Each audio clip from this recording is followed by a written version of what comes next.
"You don't want me, human. I'm broken inside." But he stayed, healed her heart, and made her his forever. The night sky was burning. Fire fell from the clouds, and the ground shook with every explosion.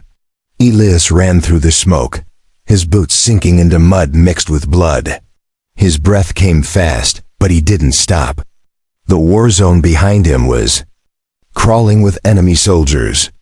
If they caught him, they would kill him without asking questions. Then he heard it, a voice. A soft, broken voice coming from the shadows. "Don't look at me," Elias froze. The voice was close, but weak, as if the speaker had no strength left. He slowly turned his head and saw her. She was unlike anything he had ever seen before. A woman, no, an alien woman half hidden behind a wall of rubble. Her skin glowed faintly silver under the flickering firelight. She was tall, taller than any human woman could be. Even sitting down, she almost reached his shoulder. Her arms were long and strong, her hair tangled with dirt, and her eyes large. Glowing amber were fixed on the ground. Blood dripped from a wound on her leg. Her breathing was shallow. "You're hurt," Elias said, stepping closer. "Go," she whispered, not looking at him. "If they find you here, you'll die. I am not worth saving." He crouched down, ignoring the danger. "That's not for you to decide." She shook her head slowly. "You don't understand, human. My body, it's too big. My kind calls me useless. I'm not breeding material. No one wants me. No one needs me." Elias's jaw tightened. "I don't care what they call you. You're bleeding. And I don't leave people to die." Her eyes finally met his. For a moment, Elias thought he saw something: fear, pain, and hope. But the moment didn't last.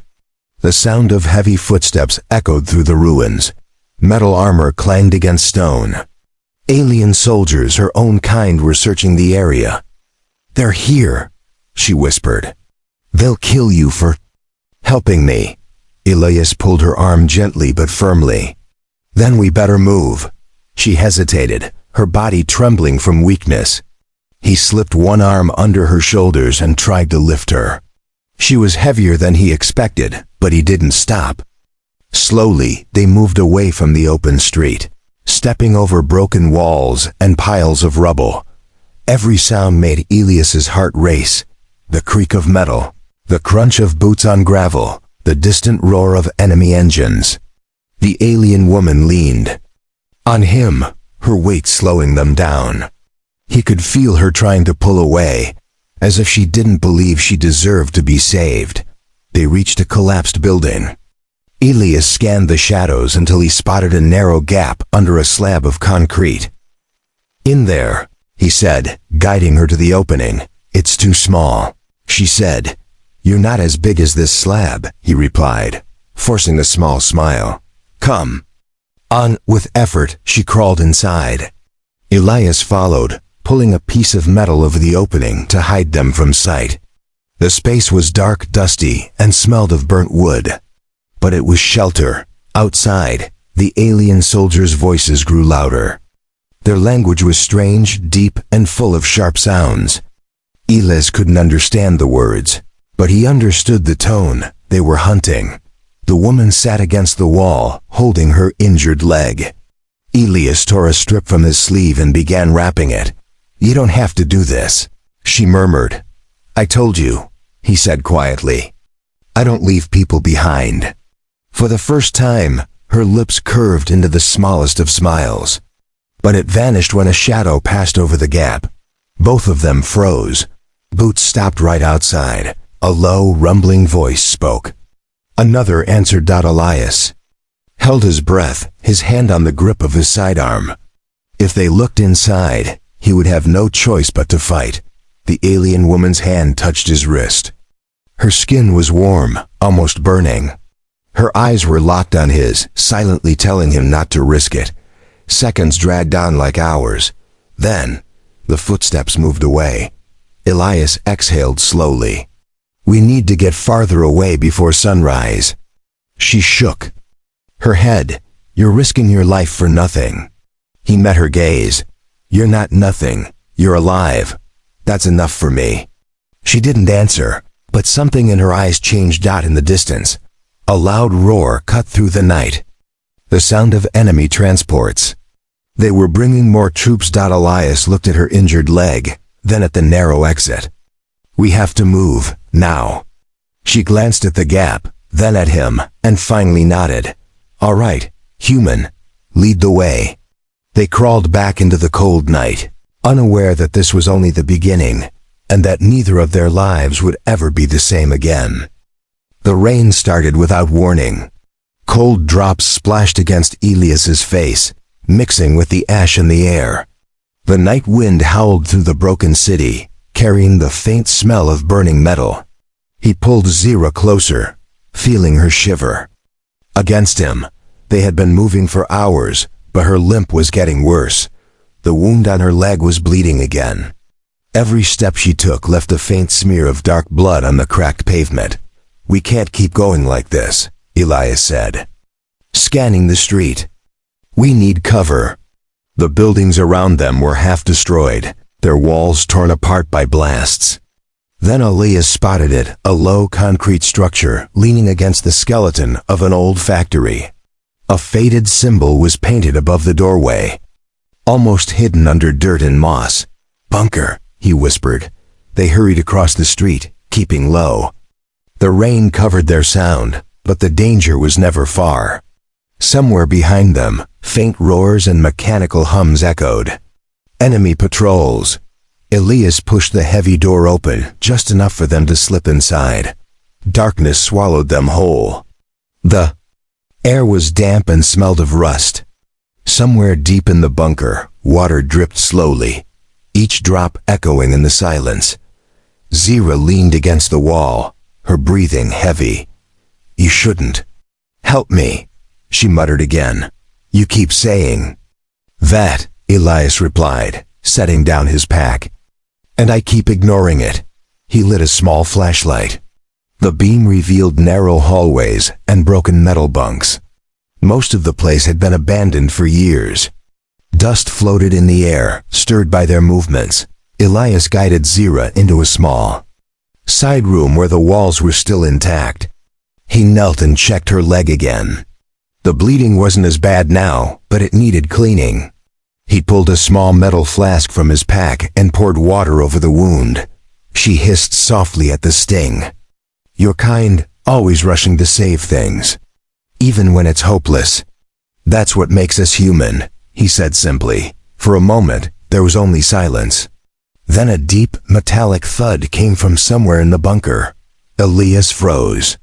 Zira's eyes narrowed, her sharp ears twitching toward the sound. Another thud. Then the scrape of something metal against concrete. "They followed us," she whispered. Elias shut off the flashlight instantly, plunging them into darkness. "Stay quiet." They heard the sound again, closer now. Heavy footsteps, slow, deliberate. Zira's breathing grew faster. She leaned close to his ear. "Those aren't humans." The air felt heavier as the sound of claws dragged along the walls. Elias could picture the enemy. Tall, armored figures with glowing visors, hunting without mercy. He reached into his pack, pulling out a small combat knife. His gun was there too. But a shot would echo through the bunker like thunder, giving away their position instantly. The footsteps stopped right outside their room. Zira's hand found his in the dark. Her grip was strong, almost desperate. A slow inhale.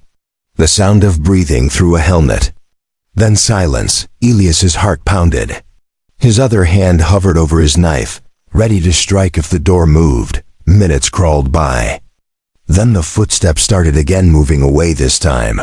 Neither of them moved until the sound faded into nothing. Elias finally let out the breath he'd been holding. "They'll check this place again at sunrise," he whispered. "We need to leave before then." Zira nodded, though her eyes still searched the shadows. "You humans, you fight so hard to survive. My kind would have left me long ago." He looked at her, his face half lit by the faint glow of her amber eyes. "Then maybe your kind never saw what I see right now." She tilted her head slightly. "And what do you see?" "A survivor," he said. "Someone worth protecting." The words seemed to catch her off guard. She looked away, her voice low. "No one has ever said that to me." The rain outside turned into a storm, pounding against the bunker walls.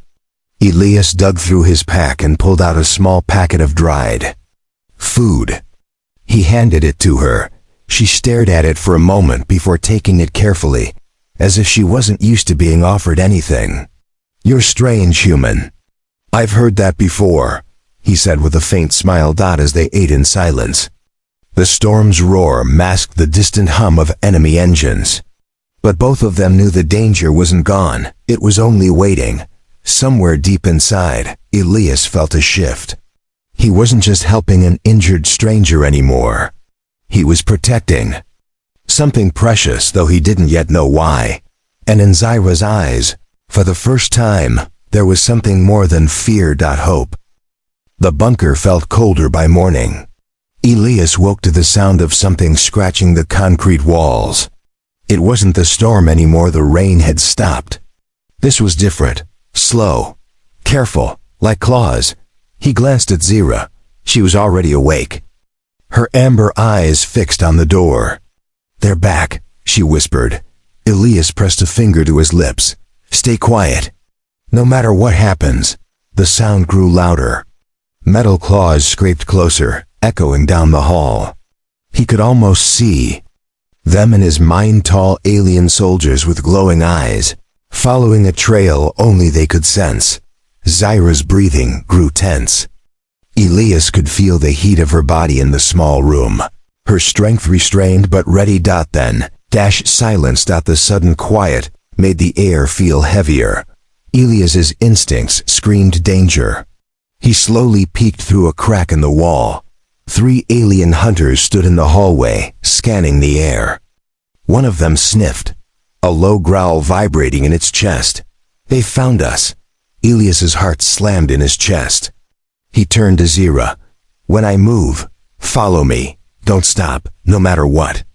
Before she could answer, he pushed the door open and slipped out into the hallway. The nearest hunter turned, its visor flashing red. Elias didn't wait. He grabbed a loose piece of metal from the floor and hurled it down the opposite corridor. The noise echoed like thunder. The hunters roared, charging toward the sound. Elias sprinted back into the room. "Go, now!" Zyra limped after him, her long legs moving faster than he thought possible. They dashed down a narrow hallway, the old bunker groaning under their footsteps. The hunters realized the trick too quickly. Footsteps thundered behind them, faster, closer. They reached a broken stairwell leading upward. Elias climbed first, his hand reaching for Zyra. She took it without hesitation, letting him pull her up despite her weight. Halfway up, the stairs shook as a hunter grabbed the railing below them. Elias drew his pistol and fired once. The shot echoed like a bomb, but the bullet hit the creature's helmet, cracking the visor. The hunter fell back, snarling in pain. Elias and Zyra burst through a rusted door into the daylight. The sky was pale and gray, the city silent except for the distant hum of engines. "We need to get to the forest," Elias said between breaths. "They can't track us as easily there." Zyra nodded, but she was slowing down. The wound on her leg was bleeding. Again, her silver skin streaked with crimson. "Leave me," she said suddenly. "Not happening." Elias shot back. "You can't fight them and protect me at the same time," she argued, her voice sharp with frustration. He stopped, turning to face her. "Listen to me. I don't care what they told you. I don't care if you think you're useless. You're alive, and I promised I'd protect you. That's not changing." For a moment, she stared at him, as if searching for a lie in his words. But she found none. Footsteps pounded in the distance, more hunters coming. Elias grabbed her hand and pulled her forward. They weaved through the ruins, ducking behind broken walls, stepping over shattered glass. The forest wasn't far now, a dark line of trees waiting at the edge of the city. They reached the final street. Elias glanced back. 3 hunters were chasing them, their armor glinting in the pale light. "Run!" he shouted. They dashed toward the trees. The ground was uneven, the cold air burning in their lungs. Just as they reached the first line of trees, one of the hunters raised a strange weapon, a spear tipped with glowing energy. It flew through the air straight at Zira. Elias didn't think. He shoved her aside, and the spear struck the tree behind her, exploding in a burst of light. Splinters rained down around them. Zyra's eyes widened. "You could have died." "Better me than you," Elias said, pulling her deeper into the forest. The hunters stopped at the tree line, scanning the shadows, but they didn't enter. The forest was thick, the ground covered in mist. Here, the hunters' technology would be useless. Elias slowed down only when they were far enough inside. He leaned against a tree, breathing hard. Zira stood beside him, silent for a long time. Finally she said, "You risk your life for me. When I'm nothing to you, you're wrong," Elias said quietly. "You're everything to me now, and I'm not letting go." Something in her chest tightened. No one had ever said those words to her, not in her world, not in her life. And, as they stood in the cold, hidden among the trees, Zira felt something strange for the first time. Safe. The forest was quiet, too quiet. Mist curled between the dark trunks, and the cold air smelled of damp earth. Elias walked ahead, scanning the shadows, while Zyra followed a few steps behind. Every now and then, he glanced back to make sure she was still with him. Hours passed before they found it, an old human safe house. It was hidden under a thick cover of vines, the roof sagging but still intact. The door was swollen from years of rain, but Elias forced it open with a grunt. Inside, the air was stale but dry. Dust lay thick on the floor, and a few pieces of broken furniture leaned against the walls. A metal stove sat in one corner, its surface rusted but usable. "This will do," Elias said. Dropping his pack, Zira stepped inside cautiously, her tall frame brushing against the low ceiling. She looked at the walls, the stove, the faded posters of human soldiers. "This is small," she murmured. Elias smirked. "For you, maybe. For me, it's almost roomy." Her lips twitched, almost a smile. He set to work gathering old firewood from the shed out back, then lit a small fire in the stove. Warmth spread through the room, chasing away the forest chill. Zira stood near it, her long fingers hovering over the heat. "I didn't think your world had forests like this," she said quietly. "This isn't my world," Elias replied, sitting on the floor near her. "This is just one of the colonies. But it's still got beauty if you know where to look." They ate in silence at first, sharing what little food he had left. Zira watched him closely, as if studying the way he held his spoon, the way he chewed. "Your kind uses both hands." "For food?" she asked suddenly. He chuckled. "Sometimes. Why?" "My people eat with one hand," she said. "The other is always kept free, in case of attack." Elias raised an eyebrow. "Sounds like you live your whole life expecting danger." "We do," she said simply. "That is why words like yours feel strange to me." "My words?" "You told me I was worth protecting," she said, her amber eyes steady on his. "No one in my world would say that. They would see my size and think I am only a soldier or nothing at all." Elias leaned back, resting his arms on his knees. "Then they're blind. You've survived wounds, storms, and hunters. You're stronger than you know." She looked away, but he noticed the faintest warmth in her expression, like a flame catching in the cold. They spoke more as the night went on, about human music, about alien moons that glowed blue in the dark, about foods they each missed from their worlds. Elias told her about rivers on Earth where the water was so clear you could see fish swimming at the bottom. She told him about mountains of glass that reflected the stars. It felt easy, But peace never lasted in a place like this. While Elias stepped outside to check the perimeter, Zira wandered the small room, running her fingers along the faded posters. Her eyes landed on a cracked mirror leaning in the corner. She froze.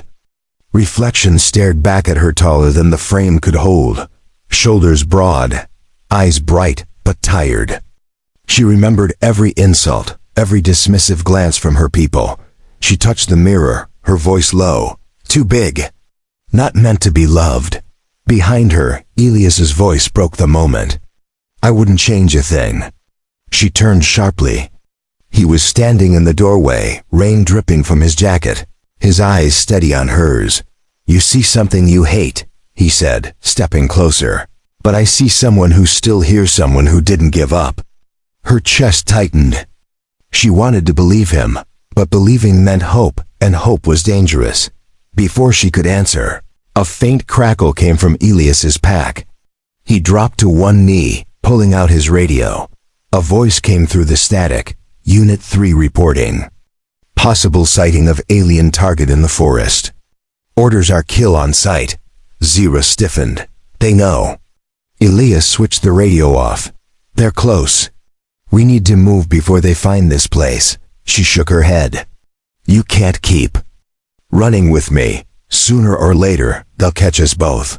He stepped forward, placing a hand on her arm. Zira, I told you before I'm not leaving you. Not now, not ever. For a moment, the firelight reflected in her eyes, making them glow brighter. Then, outside, a twig snapped. Elias froze. Zira's gaze flicked to the window. Shadows moved between the trees. They weren't alone. Snow began to fall before dawn. It came in slow, silent flakes, drifting past the window of the safe house. At first, Elias thought it might help hide their tracks. But as the hours passed, the wind rose, and the snow turned into a storm dot by midday. The forest was a white blur. The safe house walls groaned under the weight of the wind, and the fire flickered like it was fighting to stay alive. Elias kept checking the door and windows, listening for anything beyond the storm. Ra sat on the floor near the fire, her long legs folded to fit in the cramped space. The warmth softened the sharp lines of her face, but her eyes were restless. They'll be here soon, she said. Elias didn't look at her. Not in this storm. They'll wait for a break in the weather. They don't wait, she replied. They will come even if the snow buries them. Her voice was flat, certain. Elias knew she was right. He walked over to her and crouched down. Then we'll be ready. Zira looked at him for a long moment. You can still get out. They aren't hunting you, only me. If you leave now, you might survive. Elias almost laughed, but there was no humor in it. And what? Pretend I never saw you? Never heard you tell me how your own people left you behind? You would live, she insisted. I wouldn't, he said firmly. Not the way I want to. The storm screamed against the roof, rattling the door. For a while, they sat in silence. The fire's crackle the only sound between them. Elias tore open a ration pack and handed it to her. She hesitated before taking it. You risk your life for me, yet I give you nothing in return, she said. Elias shook his head. You've given me something no war ever did, something worth fighting for. Her gaze flickered away, but her hands gripped the food tighter. A loud thud came from outside. Both of them froze. Not the wind. Elias moved to the window and peeked out. Through the swirling snow, dark shapes were moving slow at first, then faster. They're here, he whispered. Zira pushed herself to her feet, limping but steady. Then we fight. Elias nodded and began pulling furniture toward the door, creating a barricade. The storm howled louder, swallowing every sound except the crunch of approaching boots. Zira stood near the fire, her shadow stretching long against the wall. Elias, if we don't make it, I need you to know. We're making it, he interrupted, not looking back. Say it later. The shapes outside drew closer, their outlines sharp against the white. Elias caught the glint of weapons. Suddenly the wind slammed the door hard enough to shake the frame. Snow sprayed inside through the gaps. Elias drew his sidearm, aiming at the entry. "Stay behind me." "I am not helpless," Zira growled. "I know," he said, glancing at her, "but I'd like you alive." Their eyes locked for a moment, an unspoken understanding passing between them. The first blow hit the door. Wood splintered. Elias fired once, the shot muffled by the storm. A shadow fell back, but more moved forward. The second blow broke the latch. The door burst open, and icy wind flooded the room. 2 armored soldiers stepped in, weapons raised. Elias fired again, hitting one in the chest. Zira lunged at the other, her size and strength overwhelming him in seconds. She twisted his weapon away and shoved him into the wall, but more were coming. "Back!" Elias shouted. They retreated toward the far wall, where a trapdoor led to an old storage cellar. Elias kicked it open and motioned for Zira to go first. She hesitated. "You first." "No time to argue," he said, pushing her gently toward the opening. She dropped into the dark, and Elias followed, pulling the trapdoor closed above them. Footsteps pounded on the floor overhead. Voices shouted in a language Elias didn't understand. In the pitch-black cellar, their breaths were the only sound. Elias could feel her close, so close their shoulders touched. "You could have left me," Zira whispered. "I already told you," he said quietly. "That's not an option. Not now. Not ever." For a moment, there was no war, no storm, just the warmth of her presence beside him. Then a heavy crash above told them the soldiers were tearing the place apart. They would find the trapdoor soon. Elias's hand found hers in the dark. "When we get out of here," he said, "I want you to believe me when I say you're worth it." Her fingers tightened around his dot, and in that freezing, hidden space, surrounded by enemies, Zira made a silent choice. She would stop trying to push him away. If they were going to die, they would die together. The trapdoor exploded open in a shower of splinters. Light and cold air poured into the cellar as armed soldiers peered down, weapons ready. Elias raised his pistol, but a voice stopped him. "Stand down, Corporal." The tone was sharp, familiar. Elias's heart sank. He knew that voice. Captain Harlow, his own commanding officer. Slowly, he and Zira climbed out of the cellar, hands visible. Snow whipped through the open door, stinging their faces. Outside, the storm had eased, revealing a half-circle of soldiers surrounding the safe house. Harlow stepped forward, his visor lifting to reveal cold gray eyes. He looked at Elias first, then at Zira, and his jaw tightened. "Orders are clear. Alien target is to be eliminated."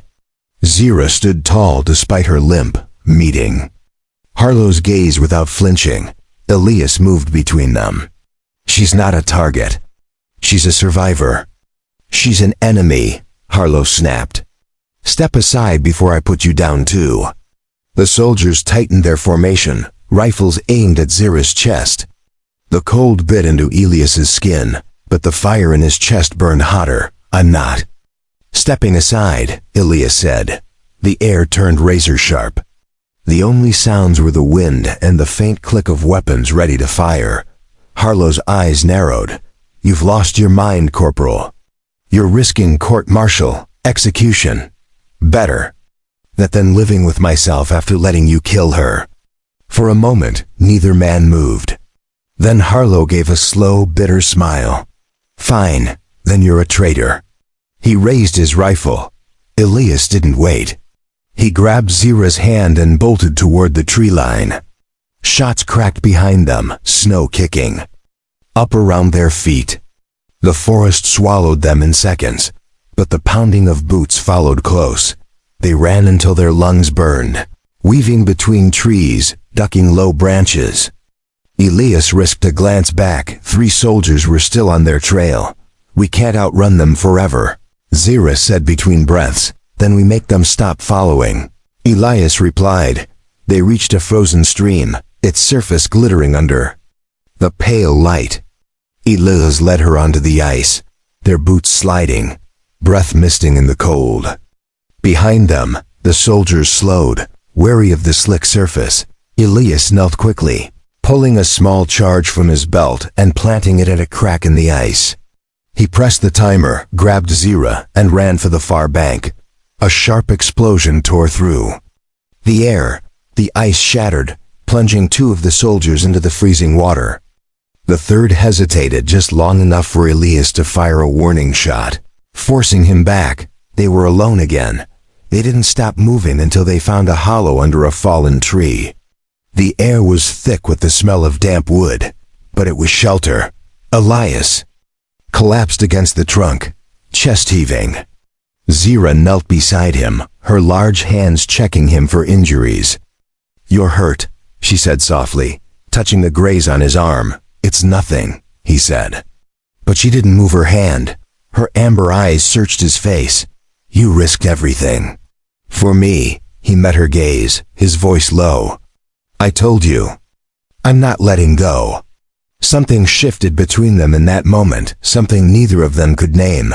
Then Zira's expression changed. She pulled back slightly, as if weighing whether to speak. "There's something you should know." Elias frowned. "What is it?" She hesitated, her breath catching in the cold air. "My kind told me I couldn't bear children, that my body wasn't right for it. But since meeting you, I've felt changes. I thought it was stress, but I know now." Elias's eyes widened. "You're saying I'm carrying life." She whispered. The words hit him harder than the winter wind. He searched her face for doubt, but there was none. "They'll never stop hunting us now," she said quietly. "Not just me, us." Elias reached out, placing his hand gently over hers. "Then they'll have to catch us first." For the first time, her voice trembled. "If they find us, they'll kill all three of us." "Not while I'm breathing," he said. She looked at him, and for a heartbeat, the world outside didn't exist. Only the hollow under the fallen tree, the warmth of their joined hands, and the impossible truth between them. Somewhere in the distance, the faint crack of a branch warned them. They weren't as alone as they thought.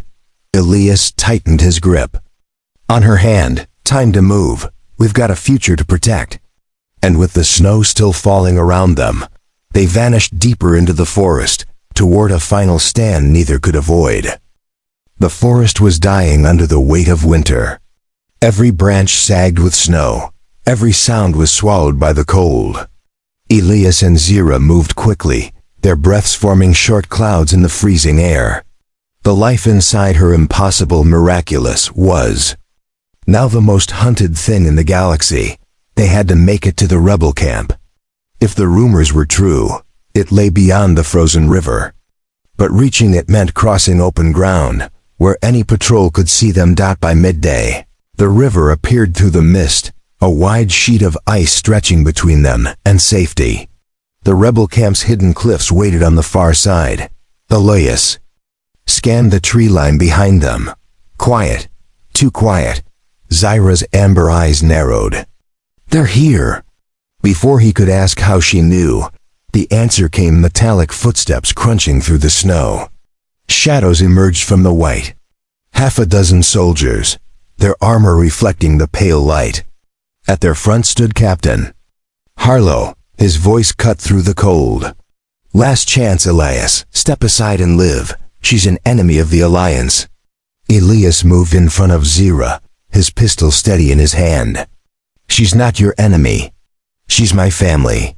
Harlow's gaze flicked to Zira's stomach, then back to Elias. "So it's true. You've lost your mind." The soldiers fanned out, blocking every way back into the forest.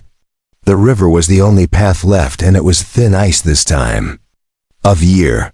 Zira stepped forward, her voice strong. "If you want me, you'll have to go through him, and me."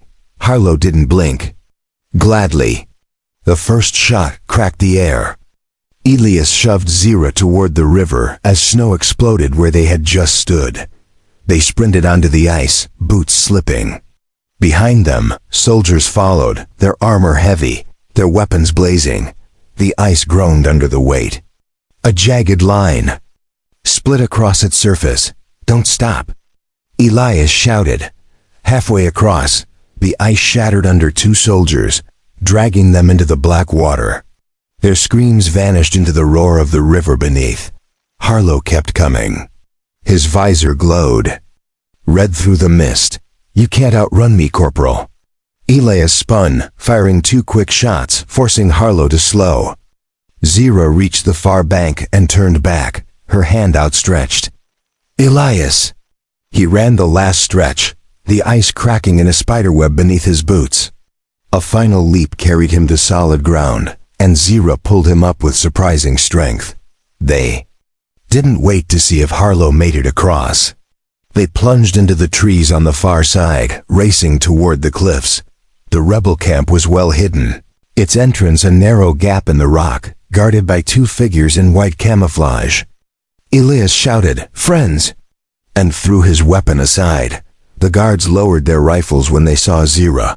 One of them, a woman with a scar over her cheek, nodded sharply. "Get inside, you're safe here." Inside the camp, heat and noise hit them like a wave.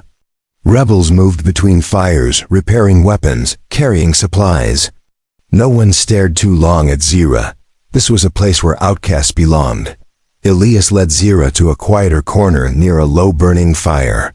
For the first time in days they could breathe without fear. Zira sat slowly, one hand resting on her stomach. "I never thought I would find a place where I wasn't wrong." Elias knelt in front of her. "You were never wrong. You just needed someone to see you." Her eyes softened, "and you did." Around them, the camp buzzed with life, but in that small space, it felt like the world had narrowed to just the two of them. Elias reached for her hand. "We're safe for now. But whatever happens next, we face it together." She nodded once, a rare smile touching her lips. Together. Outside, the wind began to rise again, carrying with it the faint echo of gunfire far away. But in the heart of the rebel camp, a human and an alien sat close by the fire. Knowing they had chosen their path, Elias placed his palm gently on her stomach. "They'll grow up knowing they were wanted, loved, no matter what anyone says." Zira covered his hand with hers, her voice barely a whisper. "That is all I ever wanted." Above them, the sky began to clear, revealing the pale light of two suns rising over the snow dot. It was not the end of their fight, but it was the beginning of their future. This way, your story closes with action, emotional payoff, and a hopeful resolution that loops back to the title. She once thought she wasn't breeding material, but now she has both love and a future.